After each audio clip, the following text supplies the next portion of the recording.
It's been 75 years since the NBA has existed, and all of a sudden, they've introduced a new award that NBA players are eligible for.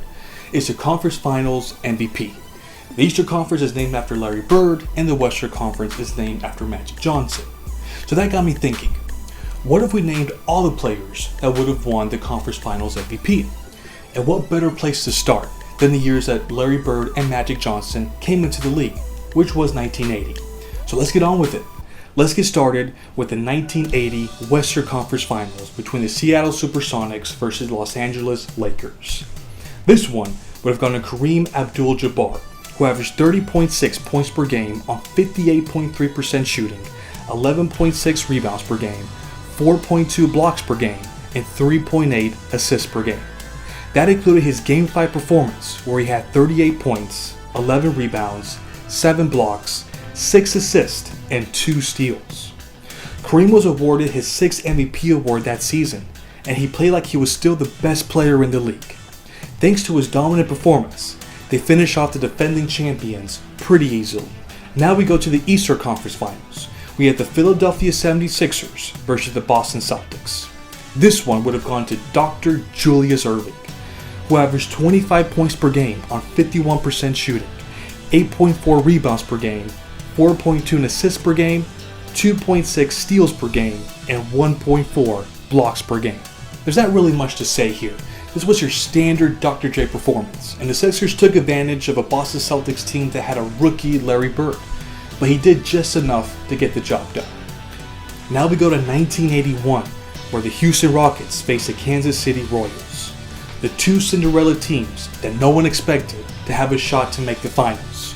But this one was easy. This one would have gone to Moses Malone. He averaged 27.4 points per game on 50% shooting and 14.6 rebounds per game. That included his monster Game 4 performance, where he had 42 points on 47% shooting and 23 rebounds. Next up, we got the rematch of the Philadelphia 76ers versus the Boston Celtics. And Larry Bird would have gotten the first award named after him.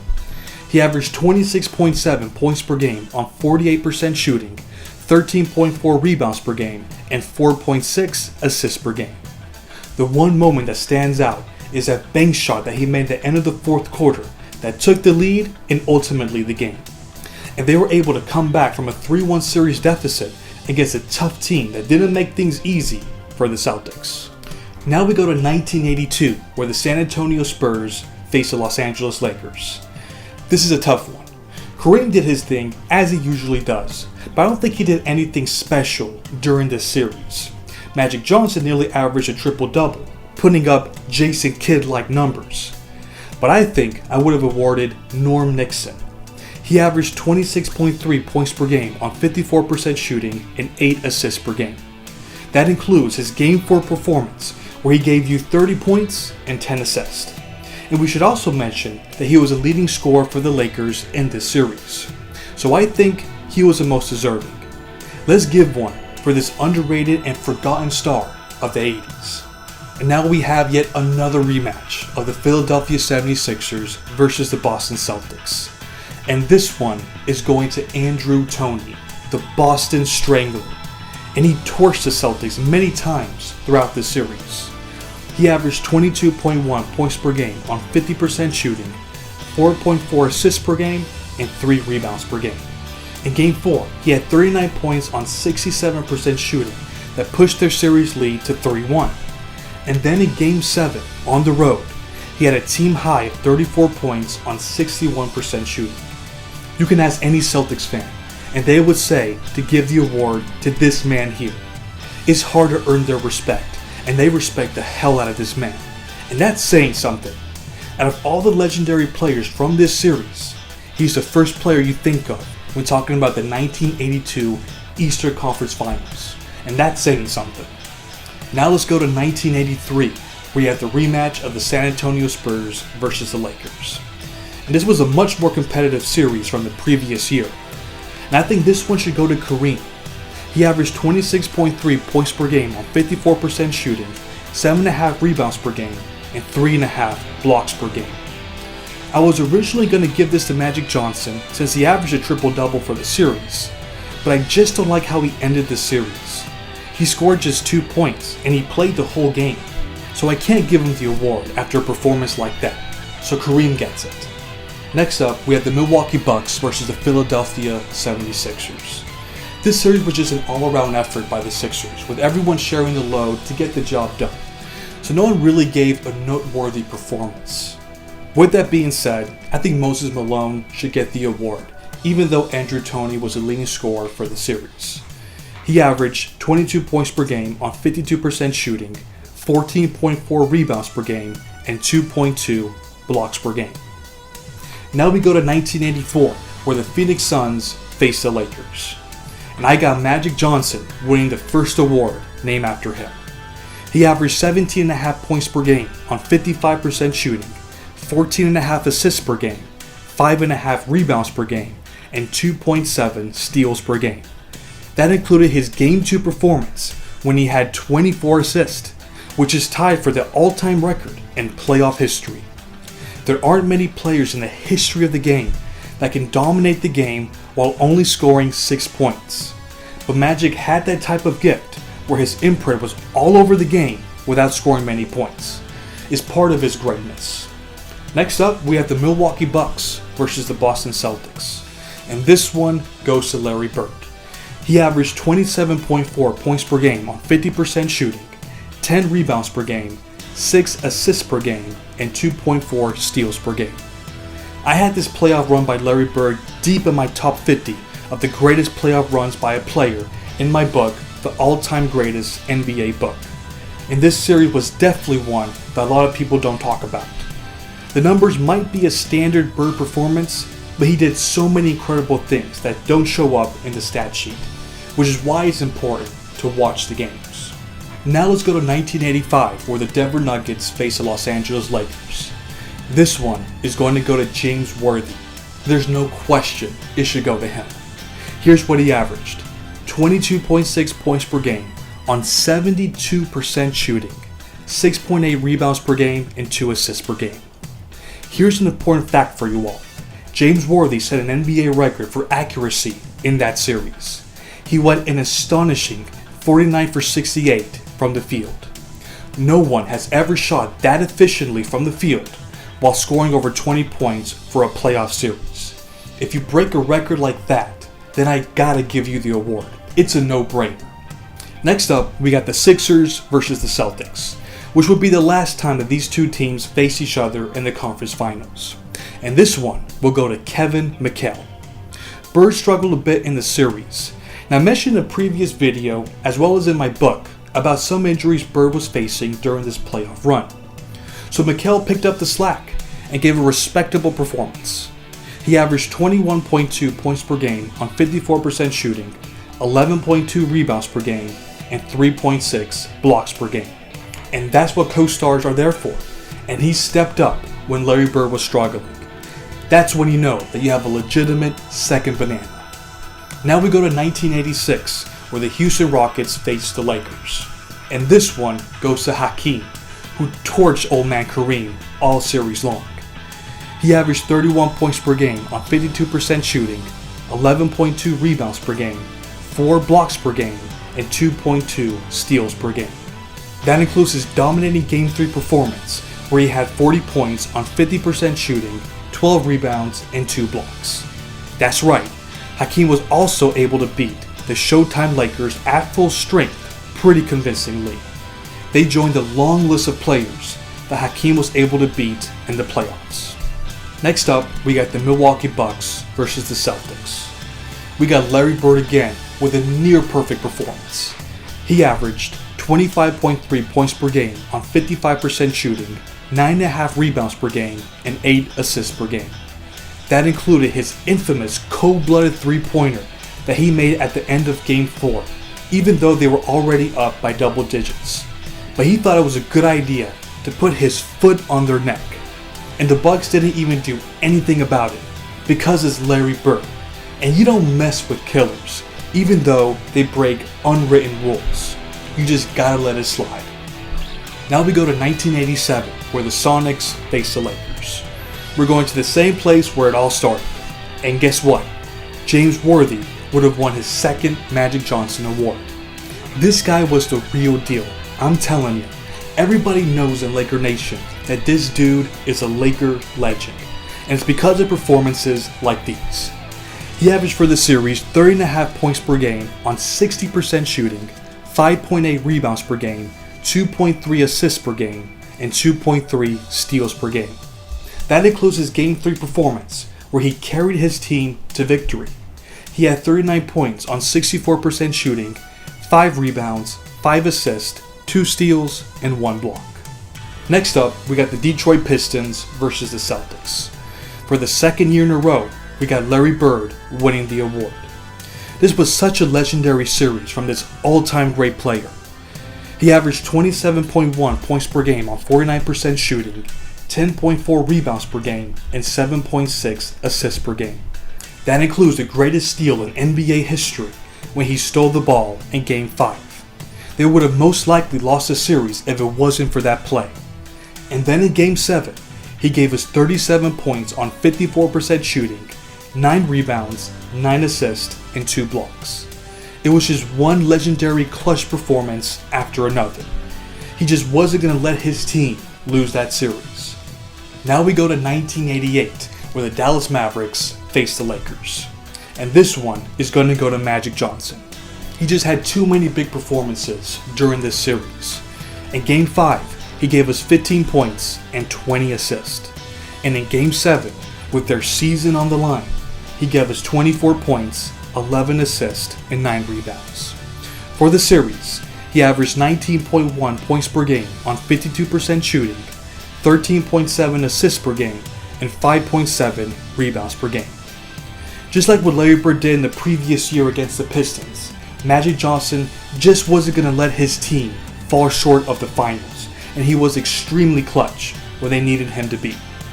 Next up, we got the rematch of the Detroit Pistons versus the Celtics.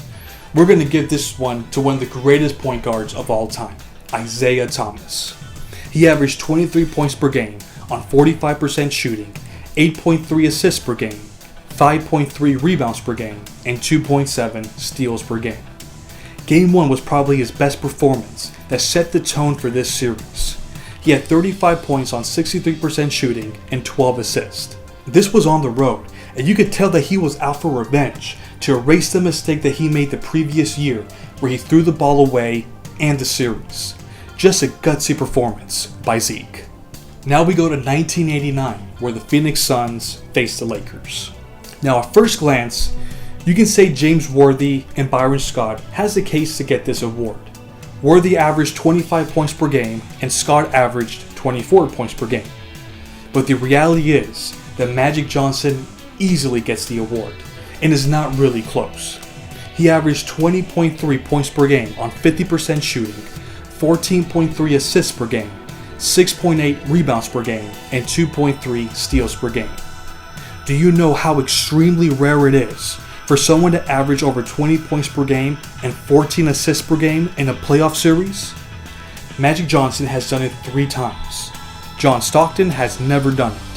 Chris Paul has never done it. Oscar Robertson, never done it. Isaiah Thomas, neither. Jason Kidd, nuh-uh. And Steve Nash has never done it as well. It's just him. So just remember, Magic Johnson is the greatest point guard of all time for a reason. Period. End of discussion. Next up, we got the Chicago Bulls versus the Detroit Pistons. I was tempted to give this to Michael Jordan since the Pistons struggled big time on the offensive end. They shot as a team 42% from the field for the series. Jordan was great, as he always was, but he wasn't like so great that you have to give him the award. So this one is going to go to Isaiah Thomas, who averaged 20.7 points per game on 39% shooting, 7.8 assists per game, 5 rebounds per game, and 2.3 steals per game. This series has more to do with their defense, which was the Pistons' strength, but Isaiah did enough to get the award. So that wraps up the 80s. Who's the player that dominated that decade? It was Magic Johnson in the Western Conference, who would have won 3 of his awards. And then it was Larry Bird in the Eastern Conference, who would have won 4 of those awards. And that's why the awards are named after them. It only makes sense. Now let's go to the 90s, my decade, the beginning of my generation. It was the bomb. So we start with the Phoenix Suns versus the Portland Trail Blazers. And this one is going to go to Clyde Drexler, who gave the best all-around performance of the series. He averaged 20.2 points per game on 44% shooting, 7.3 rebounds per game, 6.3 assists per game, and 2.3 steals per game. He struggled a bit from the field, but he excelled at every other aspect of the game, so he deserves this one. Now we have the rematch of the Bulls versus the Pistons. God, I want to get this to MJ. I mean, look at the numbers. He averaged 32 points per game, 7 rebounds per game, 6 assists per game, and 2 steals per game. That's really good. But when you look at Joe Dumars, I mean, he's the reason why they won games 1 and 2, which were close games. The games were defensive battles, but Dumars was the one that put those games out of reach with his scoring. So it should go to him. He averaged 20 points per game on 50% shooting, 3.6 assists per game, and 2 rebounds per game. That includes his big Game 2 performance when he scored a game-high 31 points on 63% shooting. Jordan's going to own this decade. We all know that. So we'll give one to Joe D. Now we go to 1991, where the Lakers faced the Blazers. And this one's going to go to Magic Johnson, who had a great all-around performance. He averaged for the series 20.7 points per game on 44% shooting, 12.7 assists per game, and 8 rebounds per game. That also includes the greatest turnover in the history of the game when he threw this perfect pass that killed precious seconds off the clock that helped the Lakers seal the game and to reach the finals in Game 6. This inspired Vlade Divac to give the greatest assist that never counted 11 years later when he gave Robert Horry the most perfect pass to win the game. So close, Divac. So close. Now we got the last rematch of the Pistons versus the Bulls. And now we can start giving the awards to Michael Jordan. And he easily gets this one. He averaged 29.8 points per game on 54% shooting, 7 assists per game, 5.3 rebounds per game, and 2.3 steals per game. It was the right balance of scoring, getting others involved, and completely dominating on the defensive end. Game 3 is a perfect example of that. He had 33 points on 58% shooting, 7 assists, 7 rebounds, 5 blocks, and 3 steals. Now I hear Jimmy Butler being compared to MJ a lot recently because of his intensity and defense. But come on now, let's cool that off a bit. It's not quite at that level, but it's impressive. I'll give him that one. Now we go to 1992, where the Utah Jazz faced the Blazers. And I'm going to give this to Terry Porter. He was just on fire for this whole series. He averaged 26 points per game on 55% shooting, 8.3 assists per game, and 4 rebounds per game. And he shot 53% from the 3. And he averaged nearly 6 3-point attempts per game. He was just the best player that series for the Blazers. Here's the facts. He made 6 3-pointers in Game 1. And then in Game 2, he had a career night. He had 41 points on 86% shooting, 7 assists, 6 rebounds, and 3 steals. This dude was a problem in the late 80s and early 90s, and is one of the reasons why the Blazers were such a dangerous team during that stretch. He's definitely one of the most underrated players during that time. Next up, we have the Cleveland Cavaliers versus the Bulls. This one goes to Michael Jordan again. This isn't his most memorable series, but he did plenty of dominating for most of the games. He averaged 31.7 points per game on 44% shooting, 6.5 rebounds per game, 6.3 assists per game, and 2.5 steals per game. Jordan was very aggressive during this series, and maybe a little too much, since his shooting percentage suffered a bit. But I think his relentlessness, especially when driving to the rim, was a big reason why the Bulls were able to win some hard-fought games against this tough Cavs team. Now we go to 1993, where the Seattle Supersonics faced the Phoenix Suns. And this one's going to go to Charles Barkley, who had himself a legendary series. He averaged 25.6 points per game on 50% shooting, 13.9 rebounds per game, and 4 assists per game. That includes his Game 5 performance when he had 43 points on 73% shooting, 15 rebounds, 10 assists, 2 blocks, and 2 steals. Then in Game 7, he had 44 points on 60% shooting and 24 rebounds. We're talking one of the greatest Game 7 performances of all time, so this one is a given. Next up, we got the New York Knicks versus the Chicago Bulls. I was thinking about making the cute pick and selecting Scottie Pippen, who had an incredible series and played great all series long when Jordan was struggling big time with his shot. The Bulls don't win the series without Pippen, there's no question about it. But I'm still going to go with Michael Jordan. Usually Pippen has better all-around numbers than Jordan does, but that wasn't the case for this series. Jordan averaged 32.2 points per game on 40% shooting, 7 assists per game, 6.2 rebounds per game, and 2.5 steals per game. He averaged more assists, more steals, more blocks, he had a higher offensive rating, and he had a higher defensive rating for the series. And he also scored 54 points on 60% shooting in Game 4. So he gets this one, but it ain't by much. Now we go to 1994, where the Utah Jazz face the Houston Rockets. This one goes to no other than Hakeem Olajuwon, who averaged 27.8 points per game on 50% shooting, 10.2 rebounds per game, 4.6 blocks per game, 4.4 assists per game, and 2.6 steals per game. He literally did it all for his team. His best performance came in Game 2, when he had 41 points on 64% shooting, 13 rebounds, 6 assists, 3 blocks, and 1 steal. Amazing numbers, but his best is yet to come. Next up, we got the Indiana Pacers versus the New York Knicks.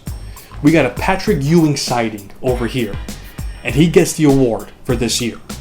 He averaged 22.3 points per game on 46% shooting, 10.7 rebounds per game, 3 assists per game, and 2.9 blocks per game. And in Game 7, he had a pretty underrated performance that pushed the Knicks to their first finals appearance in over 20 years. He had 24 points on 44% shooting, 22 rebounds, 7 assists, and 5 blocks. That's pretty good for such a high-stakes game. He never won a title, and he never had an MVP award, but he would have gone the Eastern Conference MVP award. It is yet to see if this award even means anything, but it's something to put on the trophy case. Now we go to 1995, where the Houston Rockets face the Spurs. This one goes to Hakeem Olajuwon, who just had one of the most dominating series that we've ever seen from a player. He averaged an insane 35.3 points per game on 56% shooting, 12.5 rebounds per game, 5 assists per game, and 4.2 blocks per game. He also had 3 total games where he scored over 40 points. And you know what? This is probably the best performance out of these 2 decades, and that's saying something. We've seen players like Michael Jordan, Kareem, Magic Johnson, Larry Bird, Moses Malone, and Isaiah Thomas win these hypothetical awards, but Hakeem had the most dominating stat line out of all of them.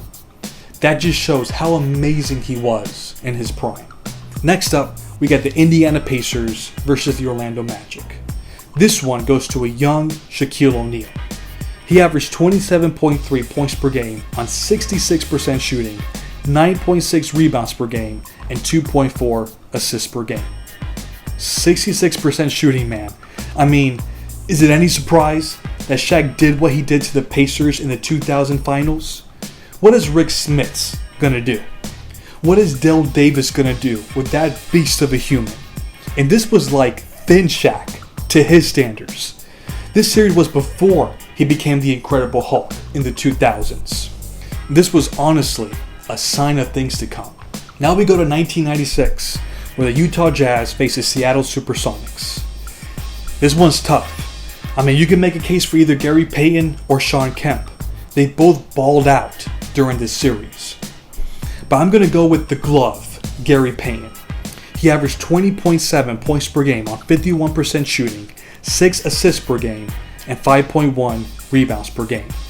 And he also shot 44% from the 3. His numbers were great, But the reason why he gets this is because of the defense he put on John Stockton, who looked like he didn't belong in the league. It was kind of embarrassing. John Stockton averaged 9.9 points per game on 39.7% shooting. That was a difference maker for this series, and Payne deserves all the credit for that. Next up, we got the Orlando Magic versus the Chicago Bulls. Jordan's back, and he gave the Orlando Magic the business. He averaged 29.5 points per game on 52% shooting, 5.5 rebounds per game, 4.8 assists per game, and 2.3 steals per game. That includes his dominating performance in Game 4 when he had 45 points and he shot just a hair below 70% from the field. He gets it by a landslide. Now we go to 1997, where the Utah Jazz face the Houston Rockets. John Stockton redeems himself from the previous year and was a major reason why the Jazz went to the finals for the first time in franchise history. He averaged 20.5 points per game on 54% shooting, 10.3 assists per game, and 3.8 rebounds per game. That includes his masterful performance in Game 6 when he had 15 of his 25 points in the fourth quarter and he made the game-winning 3 at the buzzer to win the game and the series. Next up, we have the most dreadful and disappointing series from these 2 decades, and maybe even of all time. The Miami Heat versus the Chicago Bulls. Both teams shot under 40% from the field for the series. It's like it was 1960 again. It was just a slugfest of a series, which is what the Miami Heat wanted. To the delight of the whole world, they still lost the series in 5 games. But to their credit, they made a series featuring the most exciting player of the 20th century unwatchable. Congratulations, Pat Riley. You did the impossible. But anyways, Michael Jordan gets the award. He averaged 30.2 points per game on 39% shooting, 8 rebounds per game, and 2.6 assists per game. If you want to know the definition of winning ugly, that's what it is, right there. Now we go to 1998, where the Lakers face the Utah Jazz. Karl Malone gets his first Conference Finals MVP award, and he averaged a dominating stat line of 30 points per game on 51% shooting, 10.3 rebounds per game, and 4.5 assists per game. When you play against a team that has zero clue on how to defend the pick and roll, you get this type of performance by the mailman. Not a lot of people can say that they were happy to play against Shaq and the Lakers, but Karl Malone might have been the only player in history that was licking his chops when he played against the Lake Show. It was just a perfect matchup for him. Next up, we got the Indiana Pacers versus the Chicago Bulls. Michael Jordan would have won his 6th and final Eastern Conference MVP award. He averaged 31.7 points per game on 47% shooting, 5.7 rebounds per game, and 4.1 assists per game. Let's not forget his Game 2 performance when he had 41 points on 59% shooting. That game is what Michael Jordan was all about in the late 90s. Punishing smaller defenders in the paint, going to the free throw line 18 times, and venturing out from 15 feet a few times and scoring from the mid-range. Not as exciting as his earlier years, but honestly, just beautiful basketball. Last but not least, wait, hold up. This is the 1999 lockout season. Yet, that saying doesn't apply here. We missed MJ badly. Let's just say that. So we got the Portland Trailblazers versus the San Antonio Spurs. So this one, I think it should go to David Robinson. I mean, look at the numbers. He averaged 17.5 points per game on 53% shooting, 9 rebounds per game, 3.3 blocks per game, 3 assists per game, and 2.3 steals per game. If we compare it to Tim Duncan, he averaged more points, he was more efficient, and he averaged more assists and more steals. So I think the Admiral deserves this one. He has such an underrated playoff run, and he was a huge part of the Spurs' dominance on defense, which was why they were so good. Tim Duncan was the best player on the team, we all know that. But for these 4 games, David Robinson was their best player, so he deserves this award. And finally, we got the Pacers versus the Knicks. Lord have mercy. I'm speechless. Just look at those numbers. I mean, honest to God, look at them. Who would you give this to? I mean, I guess I'll give it to Larry Johnson. I mean, he had that famous 4-point play in Game 3, and he was the most efficient player in this series. He averaged 16.5 points per game on 54% shooting and 4 rebounds per game. So congratulations, Grandmama. You got something that James Harden will never get. A Conference Finals MVP. Way to go. So that concludes part 1 of this video. Part 2 will come next week, and we'll talk about the whole 2000s. Make sure you don't miss it, and subscribe to this channel so we can talk about it together. See you soon.